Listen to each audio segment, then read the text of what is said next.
Uburyo ki aho Sultan Makenga yaba yarerekeje ibinyamakuru bimwe bitangaza urupfu rwe, abandi batangaza ko yaba yaraguye ku rugamba, abandi barimo bagenda bavuga ibindi bitandukanye. Dore agaragaye noneho yagiye gusura abasirikare bakomerekeye ku rugamba ba FARDC, aho yarabashiriye ibyo kurya, yarabashiriye amavuta, yarabashiriye n'ibyo kunywa nk'umusirikare w'inzobere ndetse uzi icyo akora. Uyu ni General Makenga rero, nk'uko mumubona aha ni mu bitaro hano i Goma, yasuye abasirikare bakomerekeye ku rugamba ba FARDC. Hano barimo baragenda bamugezaho ibibazo bagiye bahura nabyo.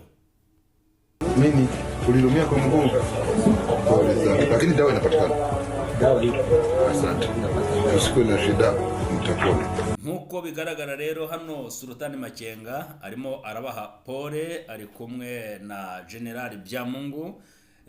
Abantu benshi bagiye bibaza ifatwa rya Goma, bakabona Sultan Makenga ntagaragara, bakabona harashyirwaho abayobozi ba Kivu ya ruguru, bakabona Sultan Makenga ntiyitabiriye ibirori, abandi bati Sultan yaba yararashwe. Ibinyamakuru bimwe bigenda bikomozaho, ariko Sultan Makenga hano akoze igikorwa gikomeye cyo kwigaragaza nk'umusirikare, ndetse arimo afata mu mugongo abakomerekeye ku rugamba, ku mirongo y'urugamba, ndetse ababwira ati nimuhumure, turi kumwe, nimuhumure, dore tubazaniye icyo kurya n'icyo kunywa.